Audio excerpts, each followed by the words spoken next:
Assalamualaikum warahmatullahi wabarakatuh. Perkenalkan nama saya Nurian Kasim dengan NIM E1E12206.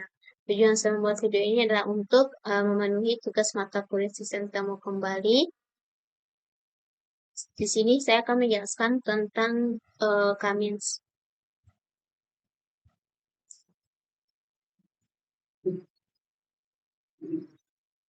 Pertimbangkan himpunan data tanpa label yang diwakili pada gambar sebelumnya. Kita dapat dengan jelas melihat blok instan algoritma ini ya. Algoritma Kamins adalah algoritma sederhana yang mampu mengelompokkan kumpulan data semacam ini dengan sangat cepat dan efisien. Seringkali, hanya dalam beberapa iterasi, ini diusulkan oleh Stuart Lyot di Bulbabs pada tahun 1997 sebagai teknik untuk modulasi kode pulsa, tetapi hanya diterbitkan di luar perusahaan pada tahun 1982. Pada tahun 1965, Edward W. Forgy telah menerbitkan algoritma yang hampir sama sehingga Kamins kadang-kadang disebut sebagai Lyot-Forgy. Langsung saja kita masuk ke codingannya.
Berbeda ya dengan Tapi hampir sama, hanya gambarnya saja. Oke, langsung saja di bagian penjelasannya. Di sini dia menunjukkan sebuah dataset yang terlabel atau beberapa dataset terdiri dari 5 pokok data atau loops yang berbeda. Dataset ini biasanya digunakan untuk demonstrasi algoritma clustering seperti kami di sini sumbu X1 dan X2 itu dia mewakili dua fitur atau atribut data. Masing-masing titik atau poin adalah satu instance atau data yang memiliki dua nilai fitur. Titik-titik biru ini masing-masing mewakili satu data atau instance dalam dataset. Di distribusi kelompoknya itu di sini ada terlihat ada 5 kelompok data yang memiliki kepadatan berbeda. 3 kelompok berada di sebelah kiri sekitar S1 sama dengan min 3 dan cukup rapat. Dua kelompok lainnya lebih tersebar di tengah dan kanan sekitar X1 sama dengan min 2 hingga 1. Di sini dia menunjukkan bahwa meskipun data tidak memiliki label, struktur alami atau pola tetap bisa dikenali secara visual dalam bentuk klaster. Ini menjadi motivasi untuk menggunakan algoritma clustering yang bertujuan untuk menemukan kelompok-kelompok ini secara otomatis.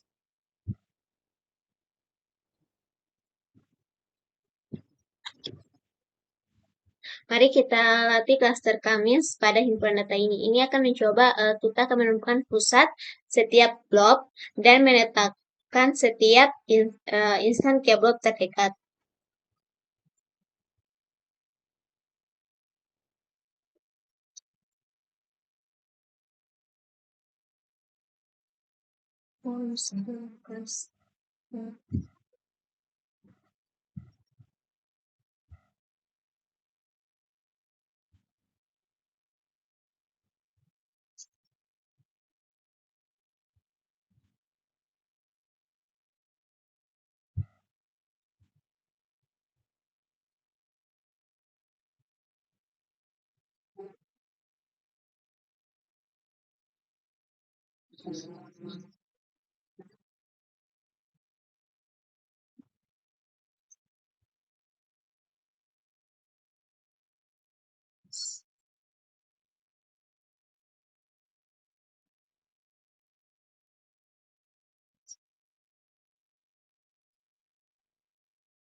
Oh,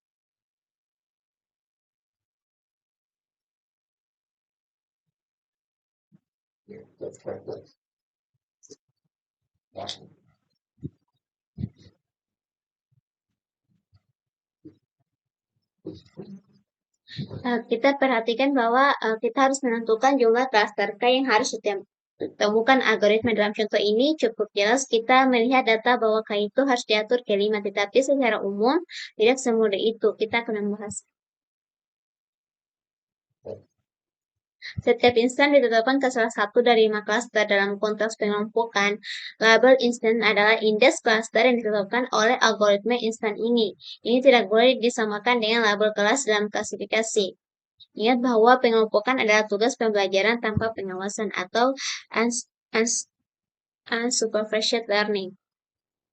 Instant Camis menyimpan salinan label instan yang dilatih tersedia melalui variabel instant label. Lanjut.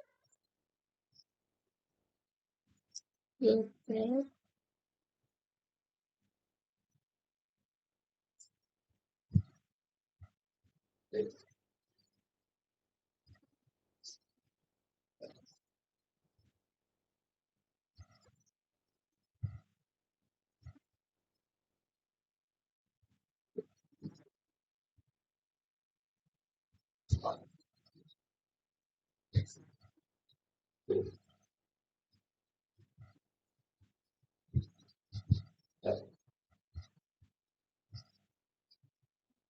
sini dapat kita lihat ya, berarti adalah hasil prediksi dari Cummins, yaitu array yang menunjukkan klaster mana yang diprediksi untuk setiap data dalam dokumen. Di sini contohnya itu data ke satu itu masuk ke klaster kedua, dan data kedua itu juga masuk ke klaster kedua, data ketiga itu masuk ke klaster 4, dan seterusnya. Nilai-nilainya ini adalah angka dari 0 sampai 4 karena kita menyuruh Cummins itu mencari 5 klaster. Sedangkan yang codingan yang bagian kedua ini, dia menunjukkan bahwa Yepard dan Cummins Labs itu dia merujuk ke objek yang sama di memori atau artinya hasil yang bisa disimpan ke hasil prediksi tadi sama dengan properti labels dari objek Cummins. Singkatnya, Cummins labels adalah label cluster yang ditemukan dan Yepard adalah hasil prediksi cluster yang sama. Dan output itu true.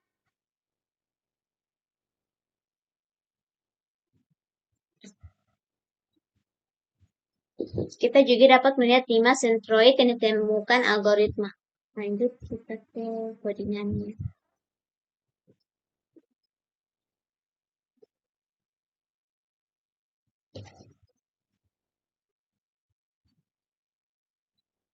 Nah, di sini dapat kita lihat ini adalah koordinat pusat atau centroid dari masing-masing dari 5 klaster yang ditemukan oleh Cummins tadi. Setiap baris dia mempresentasikan satu titik pusat dari sebuah klaster dalam bentuk. Contohnya klaster ke-0 dia memiliki pusat di koordinat min 2000,79 dan 2,7964 tersebut.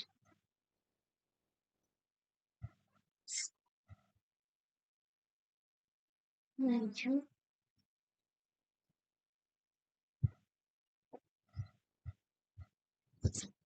Kita dapat dengan mudah menambahkan yang baru ke klaster yang centroidnya paling dekat. Ini. Kita akan membuat data baru. Langsung saja.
Di sini dia masuk ke M4 kalau contohnya dia 1122. Oke, kita akan membuat ini yang gambar ke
Oke, sama. Di sini dapat kita lihat hasil visualisasi dari K-means clustering. Lebih tepatnya, dia menunjukkan batas-batas keputusan atau decision boundaries yang dihasilkan oleh K-means menggunakan Voronoi tessellation. Nah, titik-titik hitam ini, dia merupakan data instance atau sama seperti pada gambar sebelumnya. Setelah itu tanda silang ini dia menunjukkan pusat cluster atau centroid yang ditemukan oleh algoritma K-means ada 5 centroid. Karena model diminta, dia mencari 5 cluster. Warna latar belakangnya setiap warna mewakili satu wilayah cluster yang mencakup semua titik data yang lebih dekat ke centroid tersebut daripada ke centroid lainnya. Ini disebut Voronoi diagram. Voronoi tessellation itu dia membagi ruang berdasarkan kedekatan terhadap centroid. Jika sebuah titik data berada lebih dekat ke centroid A daripada ke centroid lainnya, maka titik tersebut termasuk dalam cluster A. Batas antara warna atau garis-garis ini dia merupakan batas keputusan atau area di mana jarak kedua centroid atau lebih sama.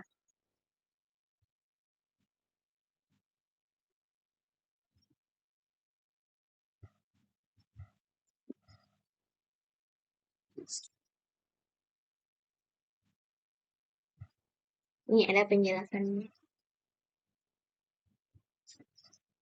Sebagian besar instance jelas ditetapkan di cluster yang sesuai, tapi beberapa instance mungkin salah diberi label, terutama di dekat batas antara cluster kiri atas dan cluster pusat. Memang algoritma K-means tidak berperilaku sangat baik ketika gumpalan memiliki diameter yang sangat berbeda, karena yang diperlukan saat menetapkan instance cluster adalah jarak yang centroid.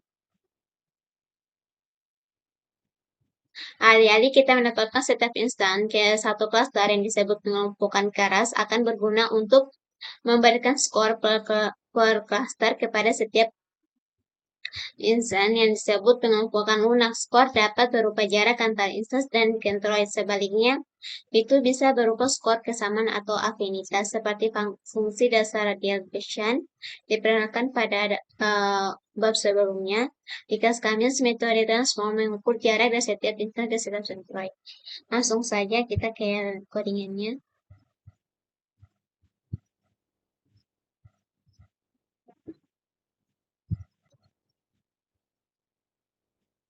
Start.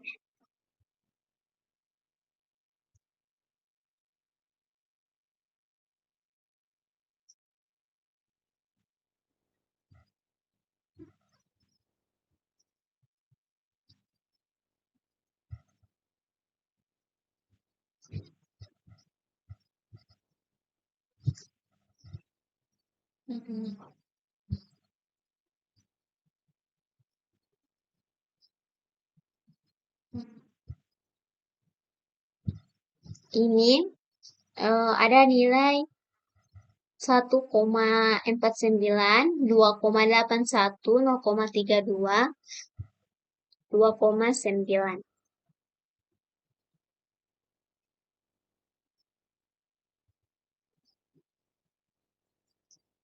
Dalam contoh ini, contoh pertama dalam SI terletak pada jarak 1,49 dari sentral pertama, 0,33 dari sentral kedua, 2,90 dari sentral ketiga, 1,49 dari sentral keempat, dan 2,89 dari sentral kelima.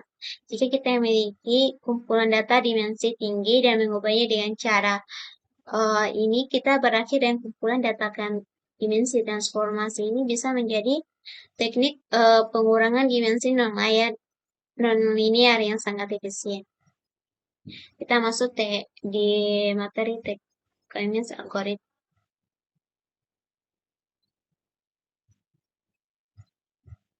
Jadi bagaimana cara kerja algoritmanya? Nah, misalkan kita di base centroid, kita dapat dengan mudah memberi label pada semua instan dalam kumpulan data dengan menetapkan masing-masing instan ke cluster yang centroid vertikal sebaliknya.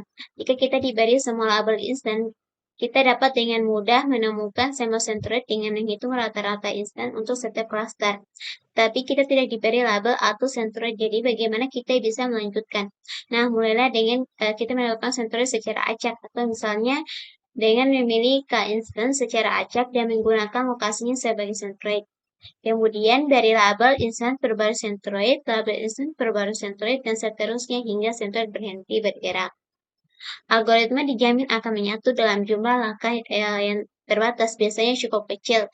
Itu tidak akan berosilasi selamanya. Kita dapat melihat algoritma beraksi pada gambar 94.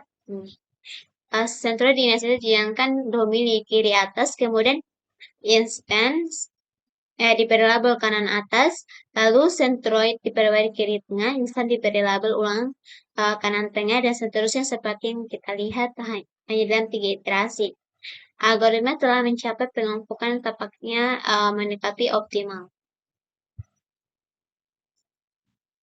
Kompleksitas komputasi algoritma umumnya linear sehubungan dengan jumlah instan M, jumlah klaster K, dan jumlah dimensi N.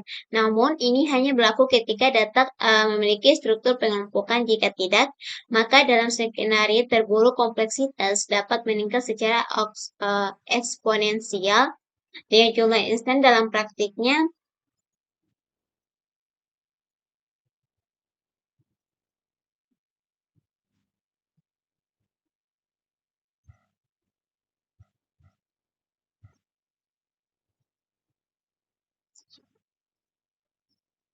Dalam praktiknya, ini jarang terjadi, dan K-means umumnya merupakan salah satu algoritma pengelompokan tercepat.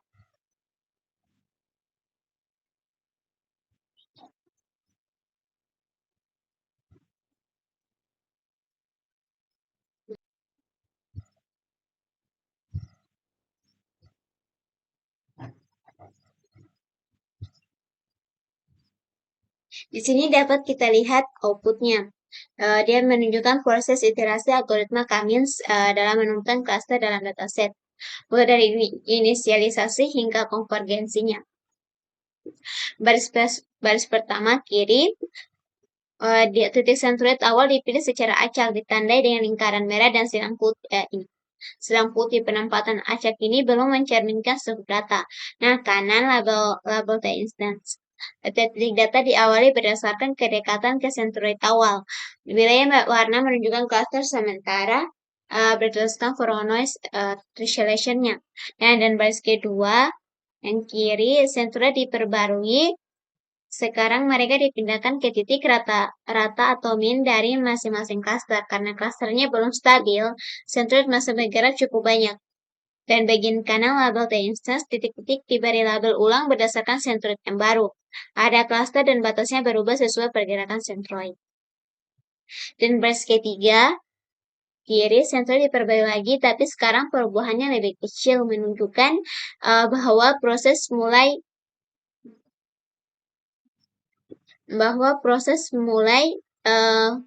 mendekati konvergensi. Dan sedang bagian kanan, label insert diperbarui lagi, warna dan batas klasternya sudah relatif stabil, dan distribusi titik terhadap centroid sudah lebih masuk akal.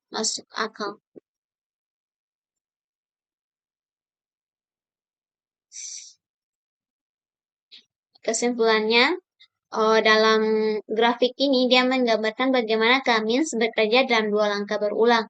Async step atau tiap titik data ditawarkan ke cluster dengan sensor terdekat, dan update step, sensor diperbaiki ke rata-rata dari titik di clusternya.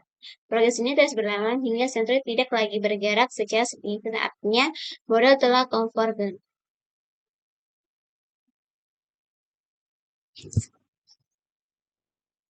Meskipun algoritma dijamin untuk menyatu, algoritma mungkin tidak menyatu ke solusi yang tepat, yaitu mungkin menyatu ke optimum lokal. Apakah itu atau tidak tergantung pada inisialisasi centroidnya.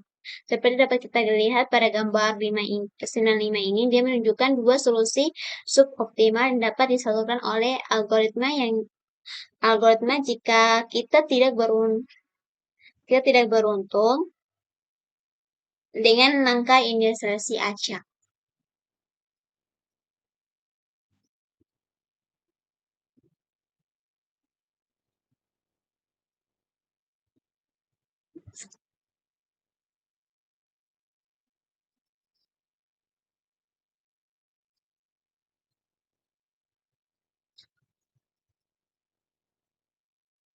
Nah, di sini dapat kita lihat outputnya.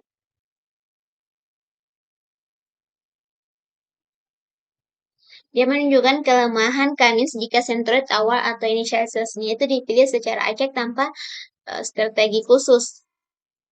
Ini bisa menyebabkan solusi yang tidak optimal atau sublimation solution. Nah, solution kiri dan solution kanan itu kira gambar ini adalah hasil akhir dari algoritma Kamis yang dijalankan 2 kali dengan data yang sama tetapi dengan sentroid awal yang berbeda. Hasil akhirnya berbeda karena posisi sentroid awal mempengaruhi konvergensi algoritma. Batas-batas warna menunjukkan area yang dikendalikan oleh masing-masing sentroid atau kronoid diagram. Masalah yang terjadi pada suasana satu ini dia terlihat bahwa dua klaster besar bagian kanan dibagi kurang baik mungkin karena dua sentroid terlalu dekat. Pada suasana 2 meskipun lebih baik masih terlihat pembagian kurang optimal untuk data sebelah kiri bawah. Artinya meskipun algoritma konvergen hasilnya bisa bukan yang terbaik secara global, tapi hanya optimal lokal. Solusinya untuk menghitung hal ini bisa digunakan mungkin kami Express atau initiation itu strategi pintar untuk memilih hasil tertawa secara tersebar dengan kemungkinan hasil suboptimalnya. Setelah itu kita akan menyiapkan kami beberapa kali atau inisiasi itu 10 atau lebih. Lalu memilih hasil dengan interaksi atau jumlah kuadrat jarak yang sebagai protection. Mari kita lihat beberapa cara Anda mempertimbangkan. Kita masuk ke bagian Central Initiation Methods.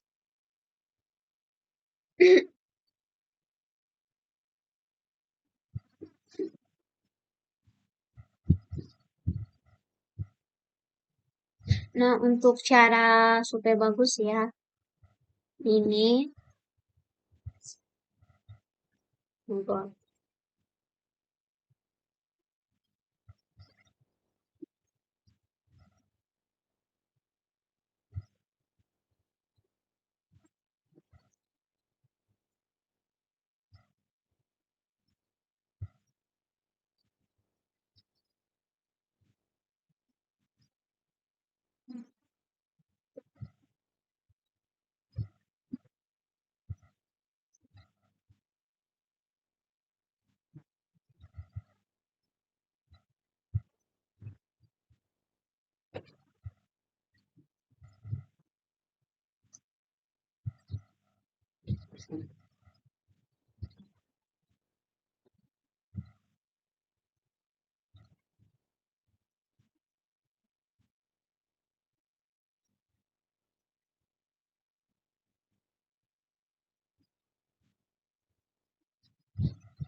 nah ini uh, setelah itu kita buat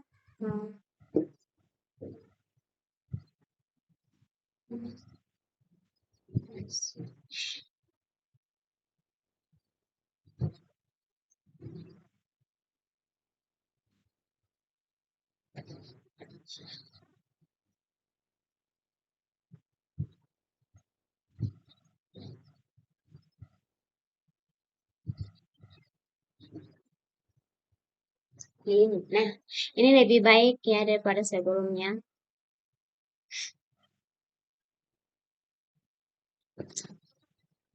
Jika kita kebetulan tahu kira-kira di mana sentroid,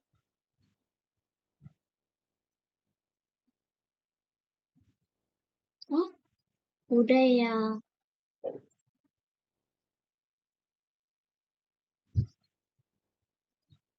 Oh, sudah ya. Solusi lain adalah menjadikan algoritma beberapa kali dengan inisiasi acak yang berbeda dan mempertahankan solusi terbaik. Jumlah inisiasi acaknya dikenakan oleh hiperparameter n secara default itu sama dengan 10, yang berarti bahwa seluruh algoritma yang dijelaskan sebelumnya berjalan 10 kali ketika kita memanggil fit. Dan sedikit learn mempertahankan solusi terbaik, tapi bagaimana tepatnya mengetahui solusi mana yang terbaik? Ini menggunakan metrik kinerja. Metrik itu disebut inersia model, yang merupakan jarak kuadrat rata-rata antara setiap instan dan sentroid terdekatnya. Ini kira-kira sama dengan 223,3 untuk model sebelah kiri pada gambar 95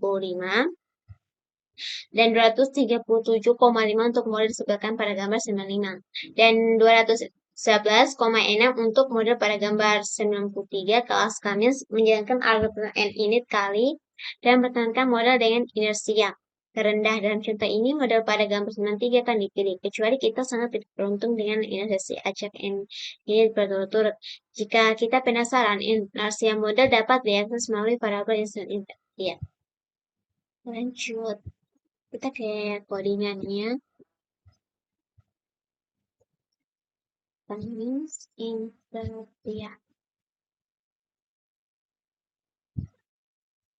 Di sini dapat kita lihat inertia adalah total weighting cluster sum of squares, yaitu jumlah kuadrat jarak sama titik ke sentroidnya masing-masing. Nah, arti dari outputnya ini, nilai inertia itu 211,9 atau dikenakan itu menjadi 211,6, artinya total kuadrat jarak dari semua titik ke pusat klasternya. Masing-masing adalah sekitar 211,6. Semakin rendah nilai ini, semakin kompak dan rapat titik data terhadap sentroidnya atau klaster dianggap lebih baik, tapi tidak selalu cukup. Note, nilai inertia selalu menurun kalau kita menambah jumlah klaster, maka jangan hanya andalkan inertia untuk memilih jumlah klaster. Biasanya dipadukan dengan metode elbow untuk cari jumlah klaster optimal.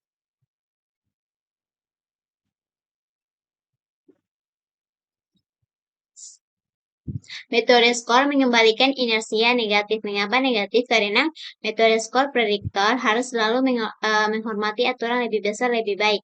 Skillnya, jika prediktor lebih baik dari yang lain, metode skor harus mengembalikan skor yang lebih besar.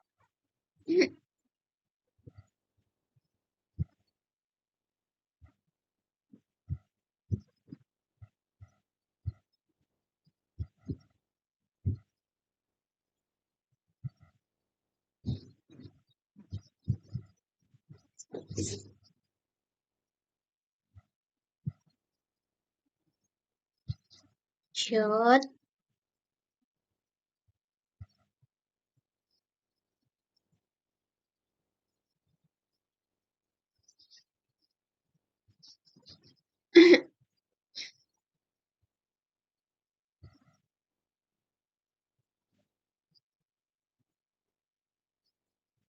Di sekalian, fungsi skor untuk kami itu sudah mengambilkan negatif inertia. Jadi kalau kami inertianya dia positif, maka kami skornya itu dia negatif 211,6. Kenapa nilainya negatif? Karena skor di sekalian itu mengikuti konvensi umum di machine learning. Semakin besar skornya semakin baik. Tapi karena inertia seharusnya dikecilkan, maka mereka membuat skor sebagai negatif inertia.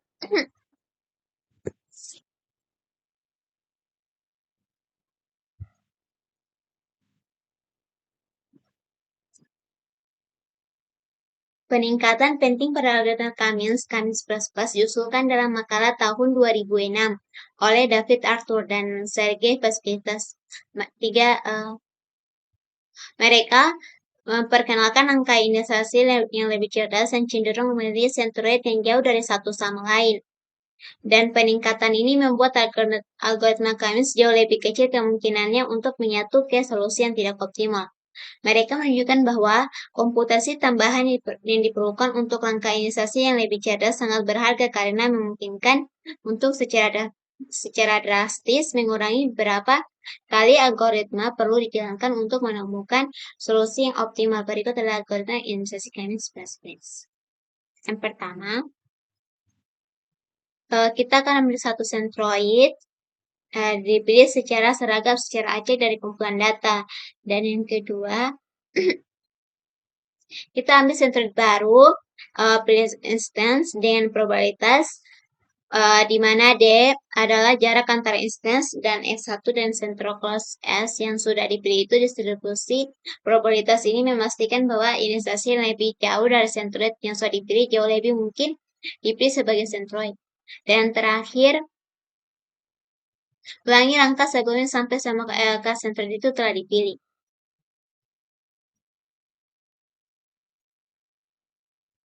Kelas Cummins menggunakan metode inisialisasi ini secara default jika kita ingin memaksanya untuk menggunakan metode asli yaitu memiliki instance secara acak untuk menentukan roid sen awal. Maka kita dapat mengatur hiperparameter init ke random. Kita perlu jarang kita jarang perlu melakukan ini. Kita masuk ke materi berikutnya yaitu Alexander Cummins dan minibus Cummins.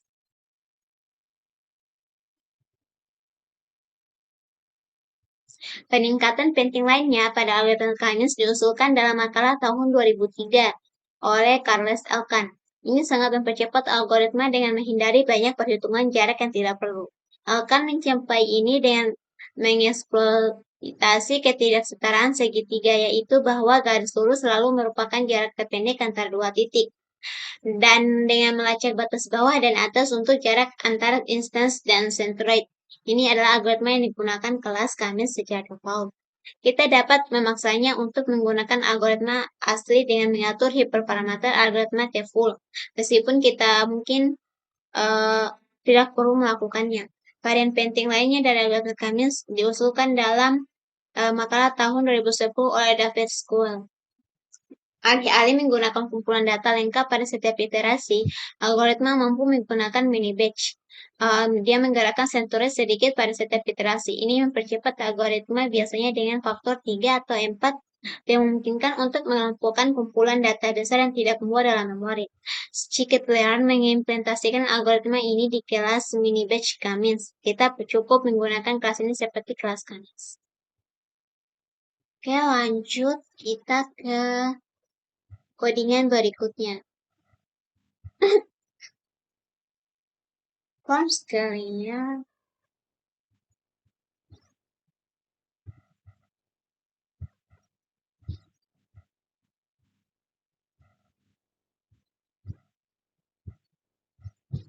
form. Okay.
Nah, ini kita akan menggunakan Minibus Kamis yaitu versi lebih cepat dan efisien dari algoritma Kamis standar, terutama cocok untuk dataset besar.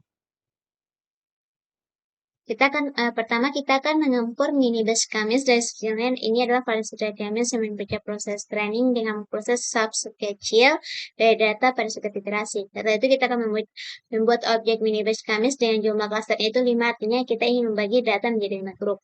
Itu kita akan melatih fit model menggunakan dataset S-nya.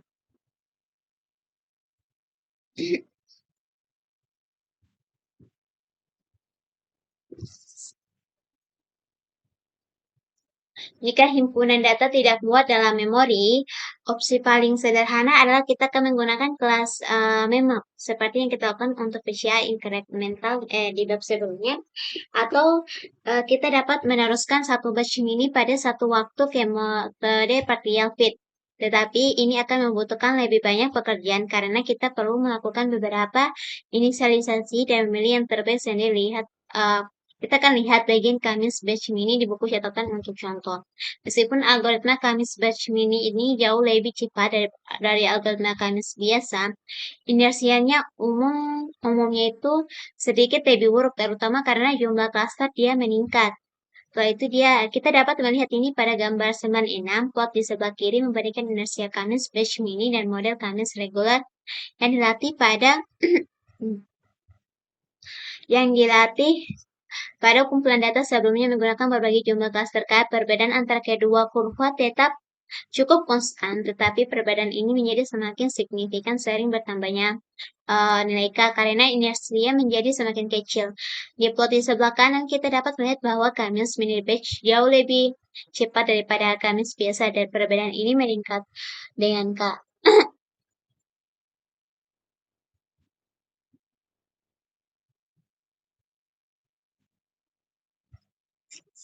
Kita akan menggunakan memap, jadi kita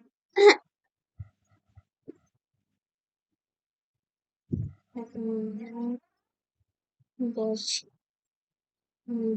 Kamis.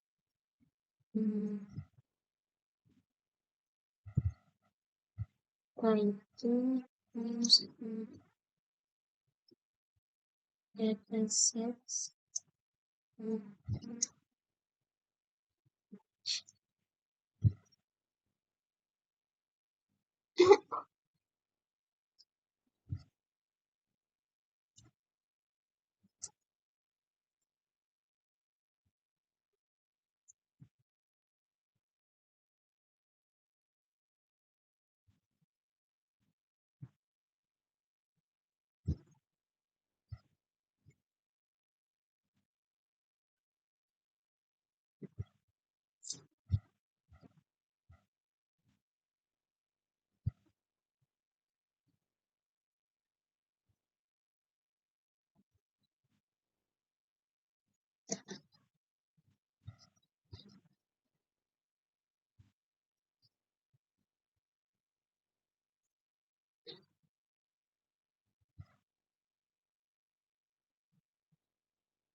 Di sini dapat kita lihat perbandingan antara Kamis biasa dan mini batch Kamis.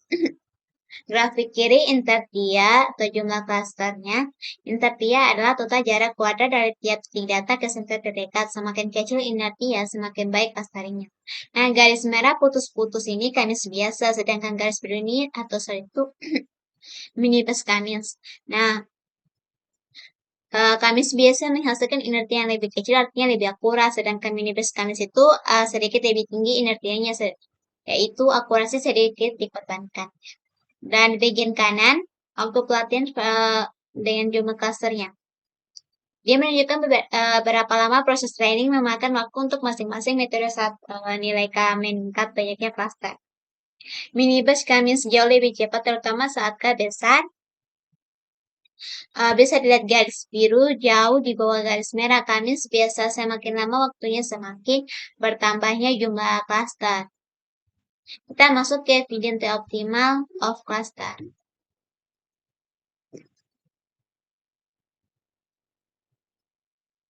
Sejauh ini kita telah menetapkan jumlah klaster K menjadi 5 karena jelas dengan melihat data bahwa ini adalah jumlah klaster yang benar. Namun secara umum tidak akan mudah untuk mengetahui cara kita akan mengaturkannya. Dan hasilnya mungkin sangat buruk jika kita mengaturnya ke nilai yang salah. Seperti yang kita lihat pada gambar 97, mengatur K ke 3 atau 8 menghasilkan model yang cukup buruk.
Di sini dapat kita lihat, dia menunjukkan hasil dari algoritma Kamis clustering dan dua pilihan jumlah cluster yang kurang tepat. Di sini dia gambar kiri terlihat 3 daerah warna yang menunjukkan 3 cluster hasil dari algoritma. Misalnya itu jumlah cluster terlalu sedikit, akibatnya beberapa grup data yang sebenarnya terpisah malah digabung menjadi satu cluster. Contohnya di sisi kiri bawah ada 3 grup data yang berbeda, tetapi semuanya dimasukkan dalam satu cluster atau warna abu-abu. Ini menyebabkan kehilangan struktur alami dari data. Dan di sebelah kanan yang bernya 8, ada 8 daerah warna menunjukkan 8 klaster. Masalahnya itu jumlah klaster terlalu banyak. Sehingga akibatnya satu grup data yang seharusnya menjadi satu klaster justru dipotong menjadi beberapa bagian. Misalnya grup yang berada di kiri bawah yang seharusnya satu klaster, kini dibagi menjadi 3 klaster berbeda. Ini bisa menyebabkan overfitting atau model terlalu menyesuaikan diri dengan data menangkap noise alih-alih struktur servernya. Jika K terlalu kecil, klaster yang berbeda bisa tergabung menjadi satu atau underfitting. Jika K terlalu besar, klaster yang sama bisa dipotong-potong jadi beberapa overfitting. Maka itu pemilihan nilai K yang tepat sangat penting dalam algoritma Kamis. Tips untuk mencari nilai K itu yang optimal itu biasanya digunakan metode seperti Albo Method, Silhouette Square, dan Gap Static.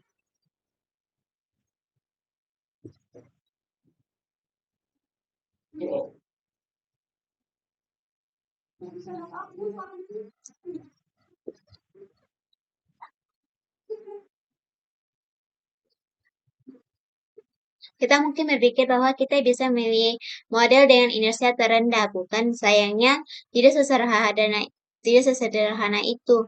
Inersia untuk K3 adalah 653,2 yang jauh lebih tinggi daripada K5 yaitu 211,6, tetapi dengan K8 inersia hanya 119,6 1 inersia bukanlah metrik kinerja yang baik saat mencoba memilih K karena terus menurun saat kita meningkatkan K. Memang semakin banyak klaster yang ada, semakin dekat setiap instan ke sentroid terdekatnya. Oleh karena itu, semakin rendah inersianya, mari kita plot inersia sebagai fungsi K.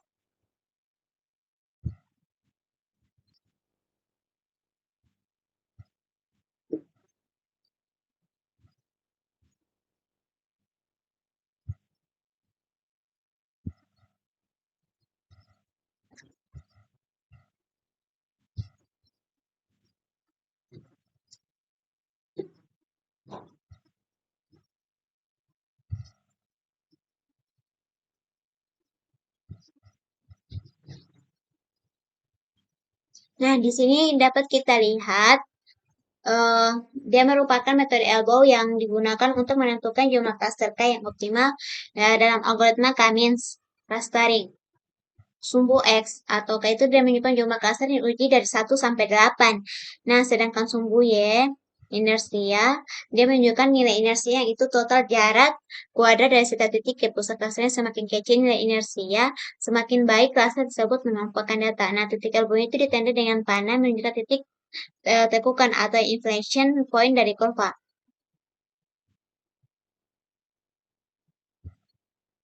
Konsep logomoto itu saat kita plot nilai inersia terhadap jumlah klaster, awalnya inersia menurun terdiam saat K bertambah. Setelah titik tertentu, titik elbow penurunan inersia mulai melambat. Titik elbow itulah jumlah klaster optimal karena setelah itu kita akan menambah klaster tidak memberikan regresi. Nah, terlihat bahwa penurunan inersia cukup besar dari K1 hingga K4.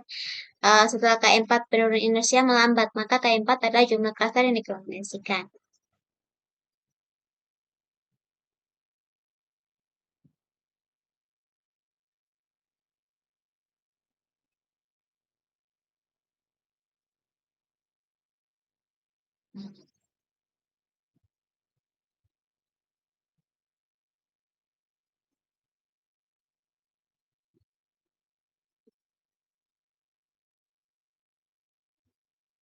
Teknik untuk memilih nilai terbaik untuk jumlah kasar ini agak kasar. Pendekatan yang lebih tepat atau tetapi juga lebih mahal secara komputasi adalah menggunakan skor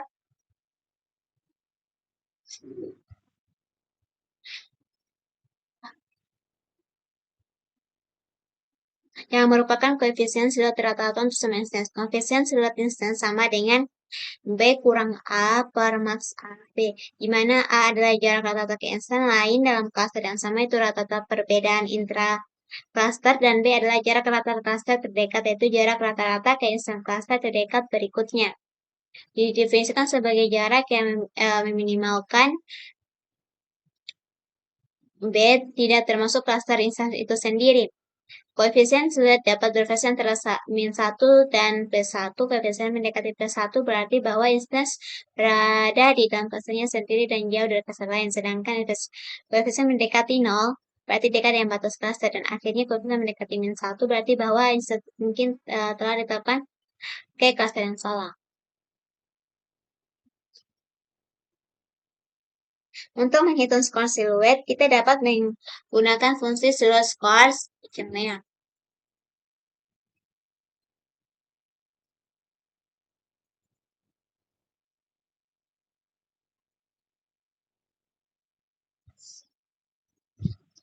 langsung saja.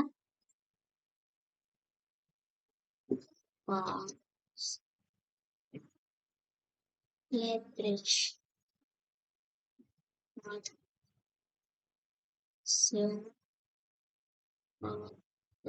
Score.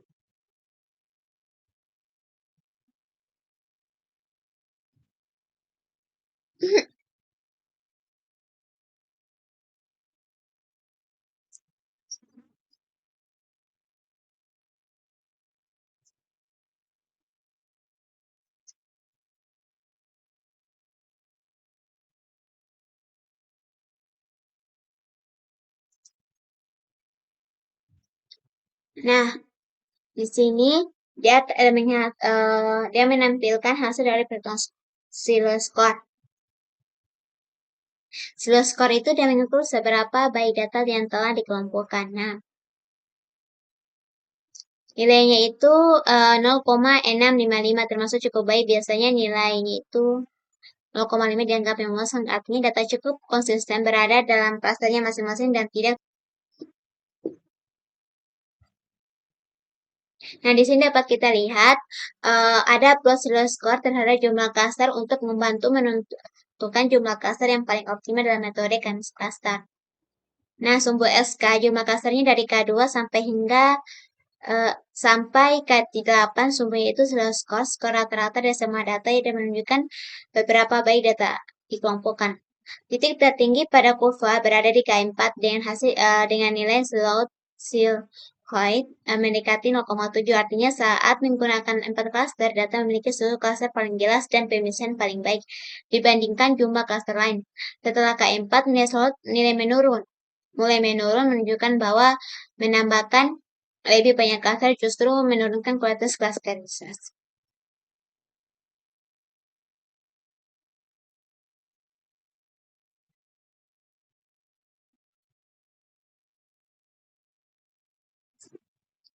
Visualisasi yang lebih informatif diperoleh ketika kita membuat koefisien siluet setiap instan diurutkan berdasarkan klaster yang ditetapkan dan berdasarkan nilai koefisien. Ini disebut diagram siluet. Setiap diagram memiliki satu bentuk pisau per kelompok. Tinggi bentuk menunjukkan jumlah instance yang dikandung klaster, dan lebarnya mewakili koefisien siluet yang diurutkan dari instan dalam klaster. Lebih lebar lebih baik. Garis putus-putus menunjukkan koefisien siluet ET rata-rata. Ini ya. Lanjut.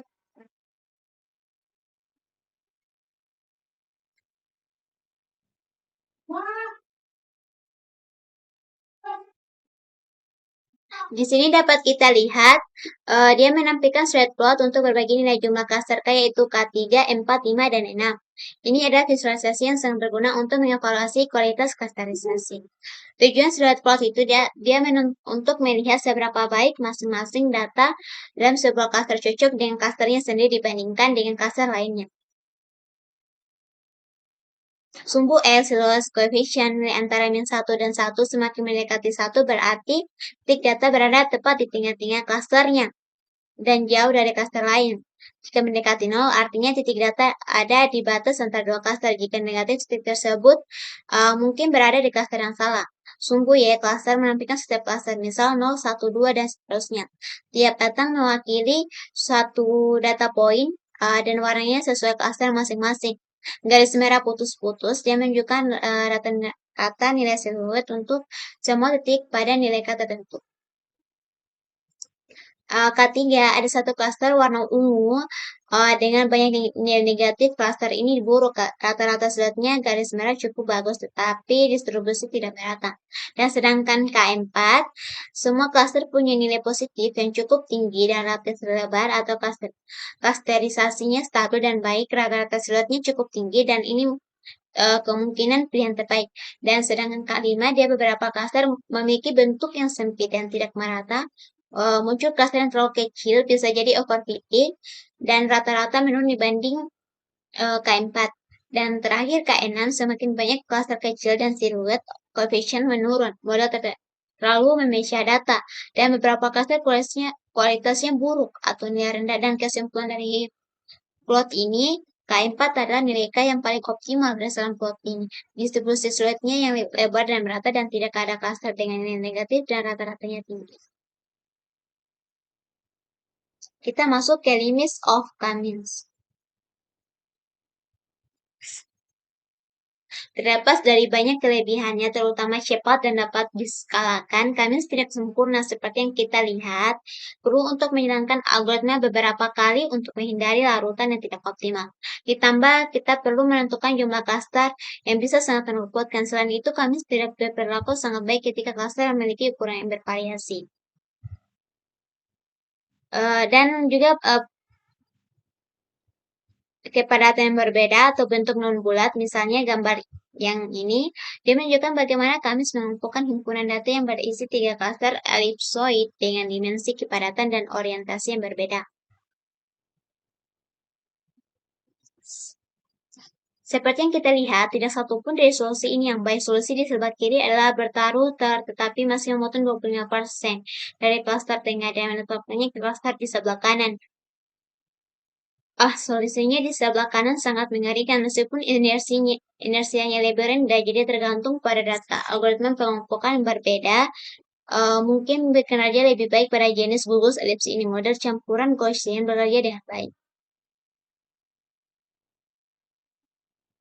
Penting untuk menekankan fitur input sebelum kita menjalankan Cummins atau cluster mungkin sangat membentang dan Cummins akan bekerja buruk. Cummins menekankan fitur tidak menjamin bahwa semua cluster akan bagus dan bulat, tetapi umumnya meningkat keadaan. Sekarang kita lihat beberapa cara kita misal mendapatkan manfaat dari pengelompokan. Kita akan menggunakan Cummins, tapi jangan ragu untuk bereksperimen dengan algoritma pengelompokan lainnya. Nah, kesimpulannya, Cummins tidak cocok untuk data yang memiliki bentuk klaster yang memanjang atau elips, ukuran atau keberatan berbeda. Solusinya itu, kita akan menggunakan metode lain seperti Bayesian, Gaussian matrix, atau algoritma berbasis density. Mungkin itu saja yang dapat saya sampaikan. Lebih dan kurangnya mohon dimaafkan. Wabillahi taufiq wal hidayah. Wassalamualaikum warahmatullahi wabarakatuh.